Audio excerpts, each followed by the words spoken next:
ہم کریں گے ہر مظلوم کی حمایت۔ السلام علیکم، میں ہوں حرین فاطمہ اور آپ دیکھ رہے ہیں حمایتی نیوز HD چینل۔ نظر ڈالتے ہیں آج کی اہم خبروں پر۔ PCB کے چیئرمین محسن نقوی نے T20 ورلڈ کپ میں بھارت کے ہاتھوں شکست کے بعد ٹیم میں بڑی تبدیلیوں کا عندیہ دے دیا۔ میچ کے بعد صحافیوں سے گفتگو کرتے ہوئے محسن نقوی کا کہنا تھا کہ لگتا تھا کہ کرکٹ ٹیم کا چھوٹی سرجری سے کام چل جائے گا، لیکن بھارت کے خلاف انتہائی خراب کارکردگی کے بعد یقین ہو گیا ہے کہ ٹیم میں بڑی سرجری کی ضرورت ہے۔ انہوں نے کہا کہ پاکستانی کرکٹ اس وقت اپنی سب سے کم درجہ کی پرفارمنس پر ہے۔ ہمارا سب سے بڑا چیلنج ٹیم کی کارکردگی کو بہتر بنانا ہے۔ محسن نقوی نے عندیہ دیا کہ قومی کرکٹ ٹیم میں جلد بڑی سرجری ہوتے ہوئے دیکھے گی۔ ہم نے چیمپئنز ٹرافی کے لیے ٹیم تیار کرنی ہے اور وقت آ گیا کہ باہر بیٹھے نئے ٹیلنٹ کو بھی موقع دیا جائے۔ وزیراعظم شہباز شریف کی زیر صدارت قومی اقتصادی کونسل کا اجلاس جاری، جس میں آئندہ مالی سال کے سالانہ بجٹ پلان کی منظوری دی جائے گی۔ اجلاس میں آئندہ مالی سال کے پبلک سیکٹر ڈیولپمنٹ پلان اور صوبوں کے سالانہ ترقیاتی پروگرام کی بھی منظوری دی جائے گی۔ قومی اقتصادی کونسل کے اجلاس میں ایکنگ اور CDWP کی 16 مئی 2023 سے 15 مئی 2024 تک کی کارکردگی رپورٹ بھی پیش کی جائے گی۔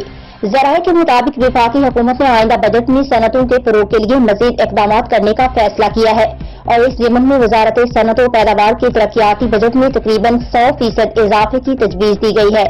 ذرائع کا بتانا ہے کہ رواں مالی سال کے 3 ارب کے بجٹ کے مقابلے میں نئے مالی سال میں صنعت و پیداوار کے لیے 5 ارب 79 کروڑ 50 لاکھ روپے کا ترقیاتی بجٹ تجویز کیا گیا، جبکہ 13 جاری منصوبوں کے لیے 5 ارب 64 کروڑ 50 لاکھ روپے رکھنے کی تجویز ہے۔ آئندہ مالی سال کے لیے وفاقی بجٹ میں درآمدی موبائل فون پر ٹیکس بڑھانے کی تجویز دی گئی ہے۔ FBR ذرائع کا کہنا ہے کہ درآمدی موبائل فون پر فیڈرل ایکسائز ڈیوٹی عائد کرنے اور PTA ٹیکس بڑھانے کی بھی تجویز ہے۔ اس کے علاوہ فائنانس بل میں درآمدی موبائل فون پر GST مزید بڑھانے کی بھی تجویز ہے، البتہ پہلے سے 25% GST عائد ہونے کے باعث مزید GST مشکل ہے۔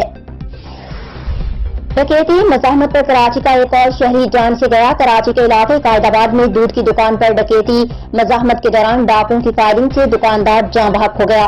قائد آباد میں ڈکیتی مزاحمت پر فائرنگ سے جاں بحق شخص کی شناخت 37 سالہ باقر کے نام سے ہوئی ہے۔ کراچی بھینس کالونی میں ڈکیتی کے دوران مزاحمت پر فائرنگ سے نوجوان جاں بحق۔ پولیس کے مطابق جاں بحق شخص دکاندار ہے۔ موٹر سائیکل سوار مسلح ڈاکو دکان پر لوٹ مار کے لیے آئے تھے۔ ڈاکو نے مزاحمت پر باقر کو 3 گولیاں ماریں اور لوٹ مار کر کے فرار ہو گئے۔ پولیس کے مطابق رواں سال ڈکیتی مزاحمت پر جاں بحق افراد کی تعداد 73 ہو گئی ہے۔ نواب شاہ نے additional director health education doctor Allah Bakhsh Rajpar کا 7 سالہ پوتا عظیم کالونی سکرنڈ میں کھلے مین ہول میں گر کر جاں بحق ہو گیا۔ پولیس کے مطابق 7 سالہ سلمان سکرنڈ میں اپنی والدہ کے ساتھ نانا نانی کے گھر عید منانے آیا تھا۔ گھر سے کھیلنے نکلا تو کھلے مین ہول میں گر گیا۔ گمشدہ بچے کو شہر میں تلاش کیا گیا، تاہم علاقہ مکینوں کے مطابق کونسلر نے پیر کو ہی کھلے مین ہول پر ڈھکن لگوائے تھے۔ جس مین ہول میں بچہ گرا تھا اس پر بھی نیا ڈھکن لگا دیا گیا تھا۔ بچہ اندر موجود تھا اور فوت ہو چکا تھا۔ بچے کی لاش کھلے مین ہول سے نکال لی گئی۔ Additional director health education doctor Allah Bakhsh Rajpar نے مطالبہ کرتے ہوئے کہا کہ ہمارا بچہ تو اللہ کو پیارا ہوا، دیگر بچوں کو بچانے کے لیے مین ہول پر ڈھکن لگائے جائیں تاکہ کسی اور کا لخت جگر لقمہ اجل نہ بنے۔